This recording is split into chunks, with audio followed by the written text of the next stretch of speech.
Audio Jungle.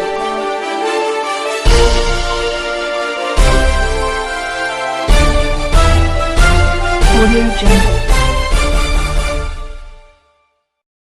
के बाद यदि वो बाबा साहब के मार्ग पे चलता है तो बाबा साहब अम्बेडकर ने जो एक बहुत महान भाषण उन्होंने लाहौर में देना था, जाति का संपूर्ण विनाश, उसके 58 नंबर पेज पे लिखा है कि जब तक आप अपनी व्यवस्था का निर्माण नहीं करेंगे जब तक कोई प्रगति नहीं होगी। आप समाज को प्रेरित नहीं कर पाओगे, ना रक्षा करने के लिए ना अपराध करने के लिए। समाज को नहीं प्रेरित कर पाओगे। बहुत सारे लोग मैं 20 साल से लगा हूं, मैं 30 साल से लगा हूं और किसी को पता ही नहीं चला वो कितने दिन से लगा है। ऐसा क्या लगा है समझ में नहीं आया। इसलिए जो ये बाबा साहब की बात है, महाकारुणिक बुद्ध की बात है, हम इनको पूरा नहीं कर पाते। इसको हम थोड़ा ध्यान से देखना। देश में बहुत सारे संगठन हैं, बहुत सारे पढ़े लिखे लोग भी हैं, लेकिन कहीं भी व्यवस्था निर्माण पे कोई काम नहीं हो रहा। ना तो धार्मिक व्यवस्था, ना सामाजिक व्यवस्था, ना शैक्षणिक व्यवस्था, ना आर्थिक व्यवस्था, इस पे किसी भी प्रकार का काम नहीं हो रहा। जाति का संपूर्ण विनाश में ही 29 नंबर पेज पे लिखा है बाबा साहब ने, धर्म, सामाजिक प्रतिष्ठा और संपत्ति ये सत्ता और प्राधिकार के स्रोत हैं। बिल्कुल साफ साफ लिखा है। 31 नंबर पेज पे लिखा है कि जाति एक दैत्य के समान है। आप जिस भी दिशा में जाओगे जाति सबसे पहले आगे खड़ी मिलेगी, सबसे पहले उसी के साथ दो हाथ करने पड़ेंगे। और जब तक आप इस जाति के दैत्य को नहीं मारोगे, ना तो आप राजनीतिक सुधार कर सकते, ना आप आर्थिक सुधार कर सकते। इतनी महत्वपूर्ण बात बाबा साहब अम्बेडकर ने 1936 में कही, लिखी। लेकिन व्यवस्था निर्माण पे कोई नहीं जा रहा। अपना संगठन बनाएंगे, लोगों की भीड़ इकट्ठी करेंगे, माला पहनेंगे और पहनाएंगे, इसके अलावा किसी के पास कोई प्रोपगंडा नहीं है, कोई प्लान नहीं है। भाषण देंगे और जो बाबा साहब ने किया, ये बुद्ध ने किया, ऐसा किया वो कह करके चले जाएंगे, लेकिन इस पे एक भी बात नहीं कहेंगे कि हमें जो करना था वो हमने कितना किया। कुछ भी नहीं किया। जो बाबा साहब ने किया वही हम खा रहे हैं। बड़े बड़े विद्वान, एमपी, एमएलए, ऑफिसर यदि संविधान लागू होने के बाद की बात करें, बैकवर्ड का आंकड़ा यदि अलग भी कर दें, दोनों के आंकड़े में तो और भी ज्यादा, यदि एक वर्ग को भी लें, शेड्यूल कास्ट को भी लें, तो निश्चित तौर पे लगभग 119-20 के करीब तो बताते हैं, कुछ ज्यादा हो रहे। कल एक साथी बता रहा था एमपी बनते हैं। आज तक कितने बने हैं? 1043 के करीब एमएलए बनते हैं देश में। कितने बन गए होंगे? कितने डीसी लगे होंगे? कितने एसपी लगे होंगे? कितने रीडर लगे होंगे? कितने उनके क्लर्क लगे होंगे? कितने थानेदार, हवलदार, सिपाही कितने लगे होंगे? कितने सरपंच बने होंगे? कितने जिला परिषद के चेयरमैन बने होंगे? कितने मेंबर बने होंगे? कितने मास्टर, कितने एएलएम, कितने लैंडमैन, कितने एसटीओ, कितने जेई? ये करोड़ों में संख्या है। लेकिन पूरे देश की यदि हम आकलन करते हैं, एक भी स्कूल तक, प्राइमरी का स्कूल तक समाज के ये लोग मिलकर के नहीं खोल पाए। भाषण कितने बड़े बड़े दिल्ली। इसलिए बाबा साहब अम्बेडकर की इस बात के ऊपर बहुत बड़ा संज्ञान लेते हुए सरदेव भिक्खु करुणाशील राहुल ने बहुत बड़ी रिसर्च की और 4 साल की रिसर्च करने के बाद 1000 से भी ज्यादा विद्वानों के साथ बातचीत करने के बाद उन्हीं ग्रंथों से बाबा साहब अम्बेडकर ने महाकारुणिक बुद्ध के और अपने समय में जो ग्रंथ लिखे, जो भाषण दिए, उन्हीं की रिसर्च करके ये सामने आया कि कोई भी व्यक्ति अपने जीवन में किस प्रकार दुखी रहता है और उस दुख का निवारण क्या है। 4 साल की रिसर्च के बाद समझ में आया कि घर के कलह कैसे दूर हो,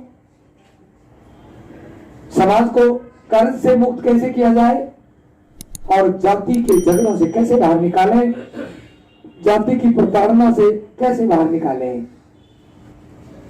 सबसे ज्यादा जाति की प्रताड़ना से बाहर निकालने के लिए जाति का संपूर्ण विनाश की रिसर्च हुई और बाबा साहब अम्बेडकर के बुद्ध एंड धम्मा ग्रंथ की रिसर्च हुई।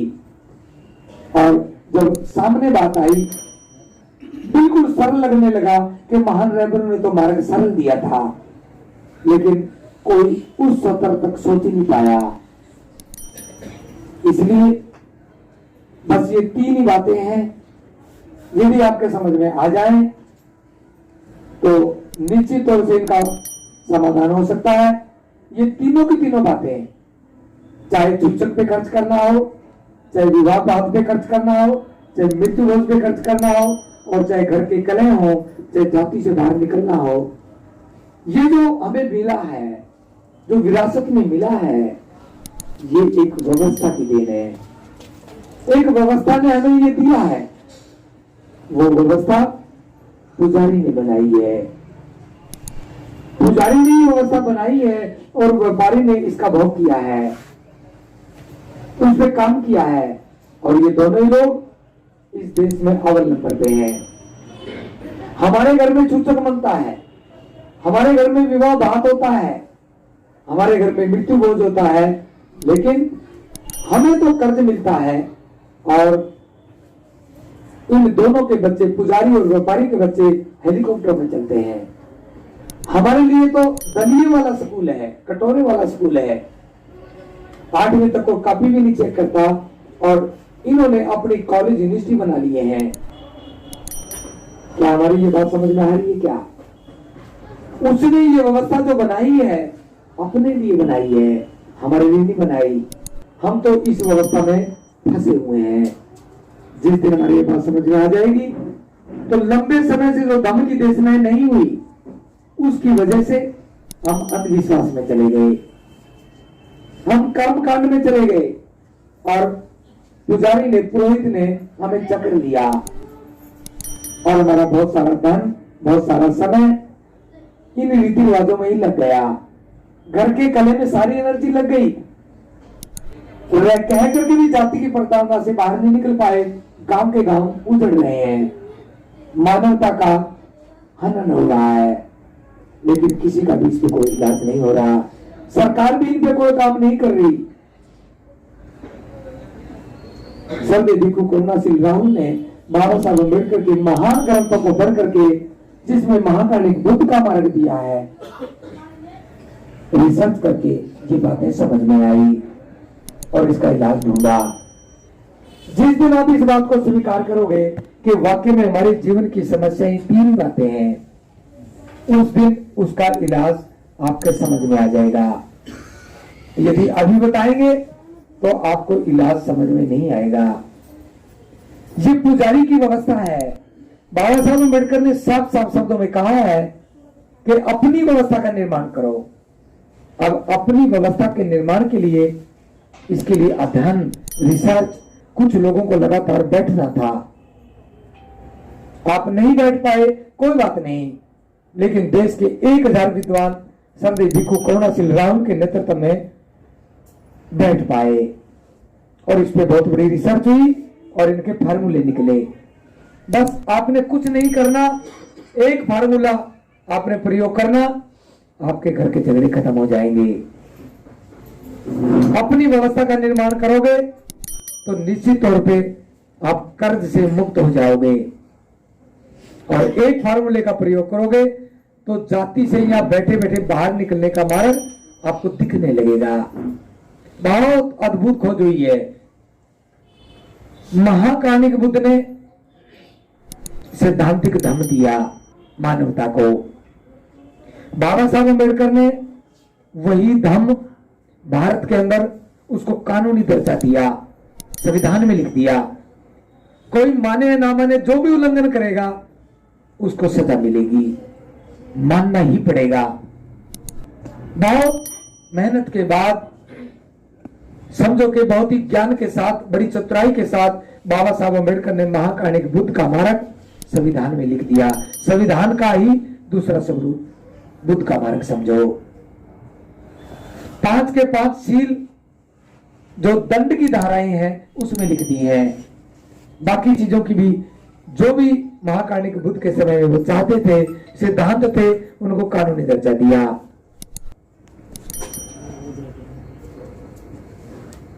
महाकाणिक बुद्ध के बाद, बाबा साहब के बाद सरदे भिक्खु करुणाशील राहुल ने उसी धम्म को एक वैचारिक धम्म बनाया, लोगों की समस्याओं से जोड़ करके बताया किस प्रकार सील हमारे लिए लाभदायक है, कैसे कैसे इनका प्रयोग किया जा सकता है, और सामान्य व्यक्ति भी उसको सरलता से समझ सकता है।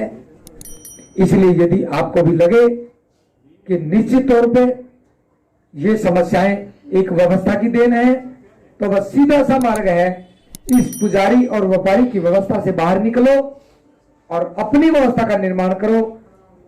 जो जो आप अपनी व्यवस्था को समझते जाओगे, जो 1000 से भी ज्यादा विद्वानों ने सरदे भिक्खु करुणाशील राहुल के नेतृत्व में स्थापित किया है, उसको बनाया है, बस उसको समझते जाना और उसको अपने व्यवहार में उतारते जाना। निश्चित तौर से आपका कल्याण ही कल्याण है। अपनी व्यवस्था का निर्माण करना है और कुछ नहीं करना। उसके बाद ही आप समाज को प्रेरित कर पाओगे और समाज आपकी बात मानने लगेगा। अभी नहीं मानेगा क्योंकि अभी समाज का मनोबल टूटा हुआ है, वो इन तीनों चीजों से घिरा हुआ है। यदि यह बात आपको समझ में आ जाए तो व्यवस्था निर्माण के काम में लगना। हम अपने बच्चों की परवरिश पे कोई खास ध्यान नहीं दे पा रहे, बस या तो उनके छुच्छत पे खर्च कर रहे हैं, उनके विवाह भात पे खर्च कर रहे हैं, उन्हीं में हमारा सारा का सारा पैसा लग जाता है। यदि ये बात समझ में आ गई हो तो अपनी व्यवस्था का निर्माण जो सर्वेवंती जी करना चाह रहे हैं, और उसमें जो शुरुआती दौर में जो हमें लोग चाहिए, हमें 50 लोगों को लेकर के सर्वेवंती जी व्यवस्था निर्माण की शुरुआत कर रहे हैं। लाखों की संख्या में बंती जी के पूरे देश में फॉलोअर अनुयायी हैं।